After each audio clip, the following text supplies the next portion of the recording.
Welcome to my comparison of every LEGO Star Wars Republic Era ATTE ever made, and I specify Republic Era because in 2016 we did have the Star Wars Rebels Captain Rex's ATTE, but that won't be making our comparison here. To pit these sets against one another, we're going to find out which set has the best minifigs playability, design value, and overall, in my opinion, what I think is the best to help us determine what the best ATTE ever made is, and I certainly invite you guys in the comments below to tell me which set you think is the best. Before we get into our scoring categories, I'll give you the rundown on each of these models. Starting out in 2003, based off Star Wars Episode 2 Attack of the Clones, we got set number 4482 with 646 pieces and 4 minifigs. Its retail price was $70 US, that's $110 in today's money. Then in 2008, we got a very large ATTE with set number 7675, had 799 pieces and 6 minifigs, a very diverse selection of characters there, and it retailed for $90 US. Inflation adjusted, that's about $125 in today's money. Just 5 years later, in 2013, based off Episode 2 Attack of the Clones again, we had the 75019 ATTE Walker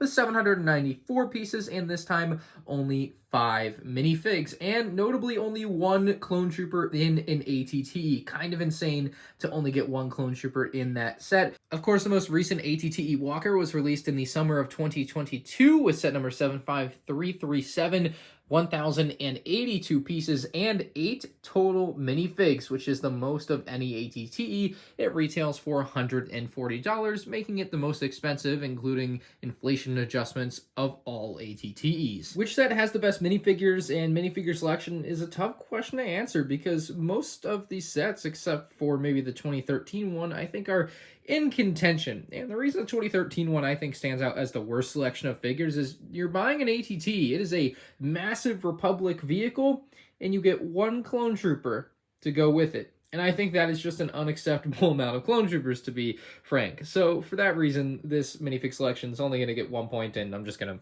move it out of the way. Getting back over to 2002, times were simple. 4 clone troopers was all you needed to have a really good figure selection. I really do appreciate that out of 2002. And then in 2008, they brought something completely different. They brought in Rada, Ahsoka, Anakin, Captain Rex, a regular clone trooper, and a battle droid. I think that's a really diverse selection. Definitely looking for a little bit more on the clone trooper end of things. Another clone trooper I think would have gone a long way for that 2008 set. However, the figures are kind of accurate to the scene that it's supposed to be based on, like as far as having Anakin and Ahsoka and Rex and Rada. Like that makes sense, and I like that for that. So like these two sets I kind of look at as a tie, I guess, because like they're both really good in their own right for their own reasons. You're not destitute with only 1 clone trooper like 2013. Now, 2022 brings us something completely different. This is the LEGO designers actually listening to what people want out of a clone trooper set. Not that these figure selections were bad, that one was, but like 5 clone troopers, 3 battle droids. I mean, when you put it next to the rest of the figure selections, it looks so crazy how many figures we're getting here. And I still don't like certain aspects about these figures. I do not like that we're still using the same visor piece for our clone troopers, 14 years later? I think that's just absurd. I think there should have been a change there. And I certainly hate the lack of quality for the prints on top of the 212 troopers. That is inexcusable. It is a absolute shame to see because this is a company where only the best is good enough. You're paying for a premium product at $140 and you're getting what is quite frankly a terrible garbage print that LEGO needs to be offering free replacements for. That aside, to me, this is the best figure selection. I'm going to call these two a wash, and that is the worst. Taking a look at the playability across the years, starting with the big cannon on top in 2003, this thing spun around 360 degrees, really smooth, and it has a small printed control panel. There's no up and down movement, no extra things there. Now in 2008, we saw a much larger cannon that could actually move up and down completely like so, and it spun around, but it wasn't as smooth as the 2003 version. It's kind of like gets little divots every time you turn it, so you couldn't just push it and it would spin. Then in 2013 we saw more of the same, except this time the cannon actually moved up and down independently from this whole back section where the clone trooper would sit, so that was really nice. And then we actually have some flick fire missiles on either side of the clone trooper that can be moved up and down independently as well to shoot at your incoming foes. Then 2022 has come along, and again, same thing. It kind of spins like this, and you can move the cannon independently. And then finally, it has stud shooters on the side. So that's the added play function there that was kind of absent in the early years with the flick-fire missile stud shooter thing, just not there in the early years on the cannons. Now, of course, each of these sets has the cockpit, and inside you could place a clone trooper. So in 2003, it looked like that. In 2008, we saw a major upgrade. You pull that down and pull this out, much larger seating area. However, no extra clone trooper to pilot the thing. I guess you could have like Ahsoka piloting it, but I'm just working with what was in the set. And then in 2013, we got this whole thing, pulls it right out. Very large area for your minifigure there, and we can push that right back in like so. Then in 2022, of course, we will actually have a minifigure again because I included enough clone troopers, and just like that, you know, very nice, very similar design to 2013. Push it back in, good to go. Pretty much the same function on all of them, just with clone troopers missing for these. They, of course, all have 4 bubble turrets at the front as well. The bottom turrets in 2003 move twice. That's not great.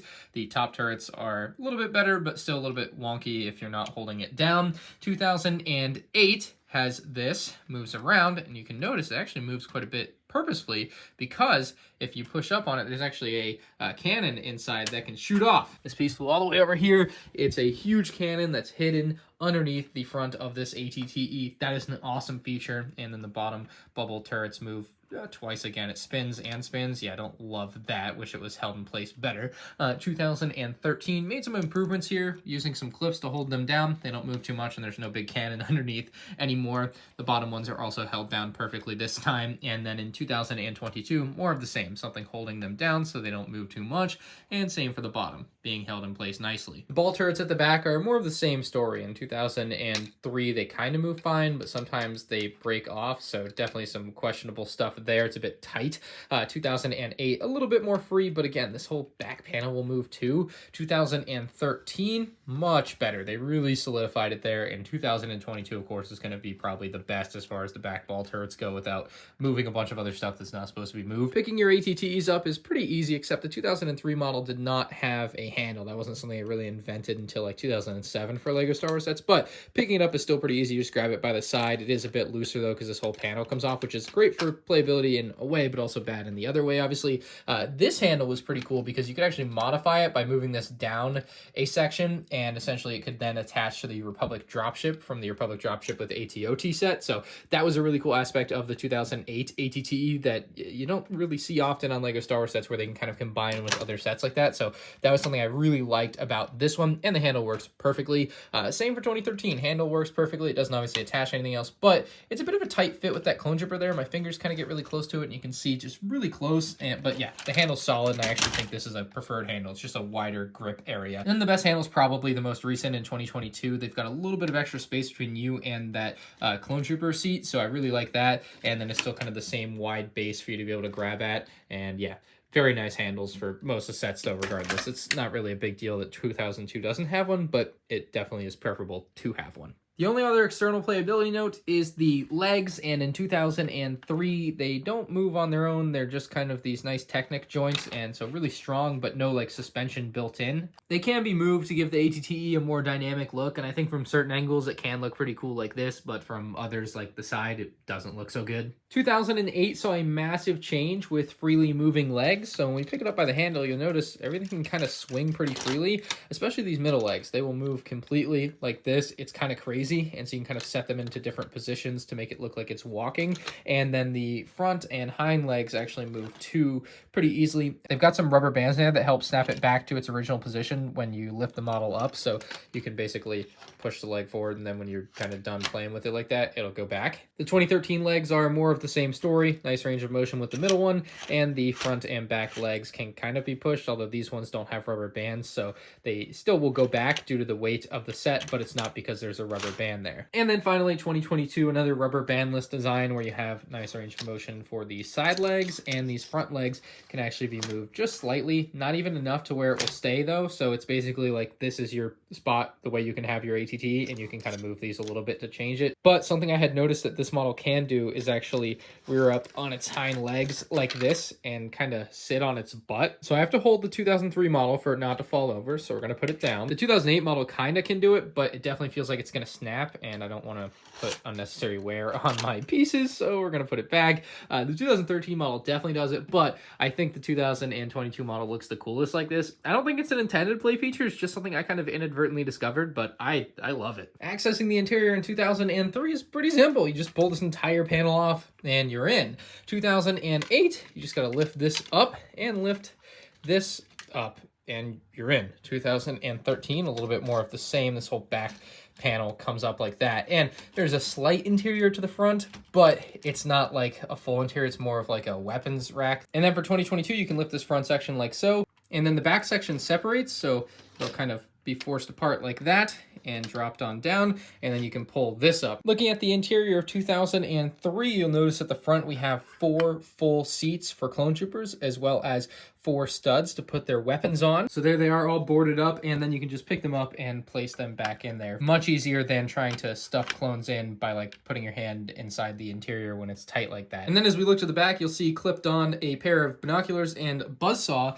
and then you can kind of see the speeder peeking through there. If you lift up this back hatch, you can actually pull it on out, and you have this clone speeder bike to go along with your ATT to take on the droids on Geonosis. Very cool speeder bike. Love the color scheme on it. On the front end of the interior, the 2008 ATT has some nice stuff. However, it's kind of missing the floor. I don't really, it definitely could have used more floor there. But you can place 2 characters there, and then you have this, which is removable, which I think is like food for Rada or something, and then just kind of an empty crate there. So Anakin and Rada can sit in there very easily, and I wanted to put Ahsoka in there sitting down, but her legs are the old Lego brown, and I cannot get them to bend, like at all. And if I try any harder, they'll probably break. The back of the ATT also has 4 more seats, all of which are fully removable like that. So you just pull the entire thing out. You get a weapons rack as well. It's really awesome. And unfortunately, Captain Rex has his waistcape thing, so you can't really sit him down. I mean, you could take it off to sit him down, but as it comes in the set, going to be a little bit difficult.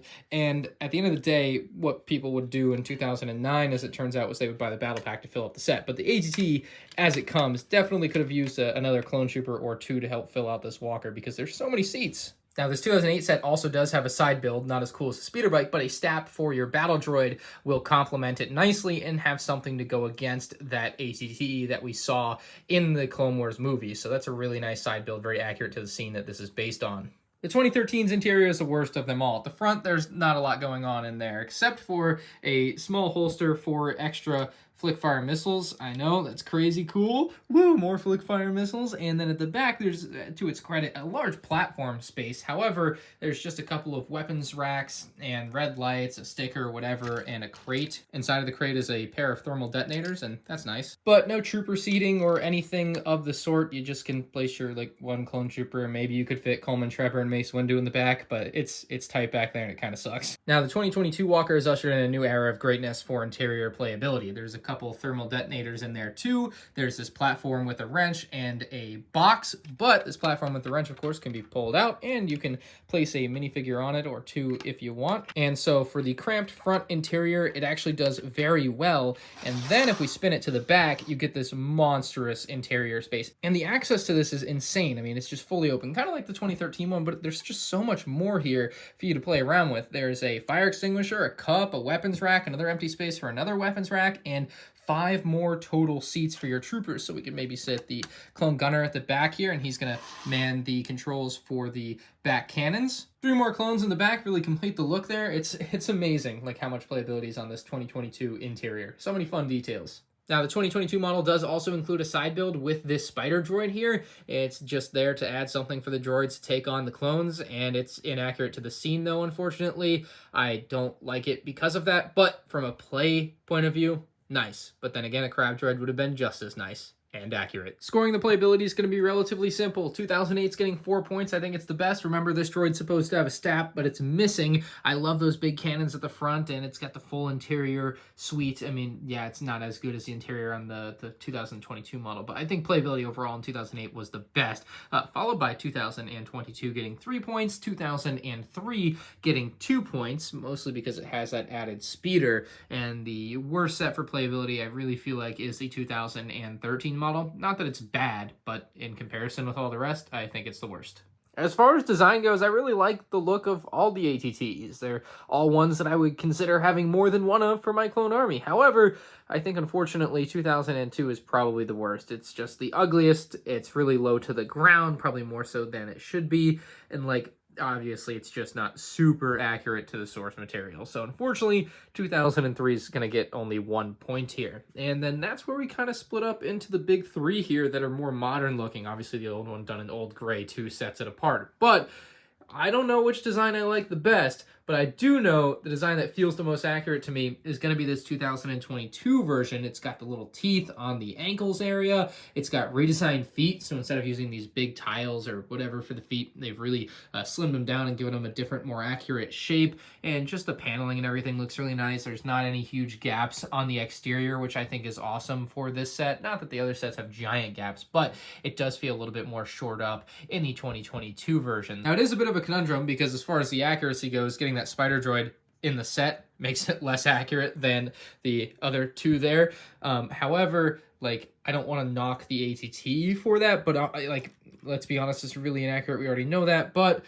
the ATT itself is really well designed, and for what I've always called the design category, we're going to give it the full 4 points. And then 2008 is going to get 3 points, and 2013 is going to get 2 points. 2013 is just basically a worse version of 2022 to me, and so I don't think it's as good as 2008. And 2008 is just a behemoth. Let me show you guys the top-down sizes. I've tried to line them up pretty evenly at the back, and you can see just how much bigger 2008 is than any of the other models. And 2022 is actually the smallest. For being the most expensive, they really skimped down on the size, making it like 2 full studs or bricks shorter than the 2013 model. So I thought that was pretty crazy, but 2008 is just huge. As far as value goes, it is a genuinely tough call. If we recall our pricing, we're looking at $110, $125, $115, and $140, all adjusted for inflation there to make it an even playground.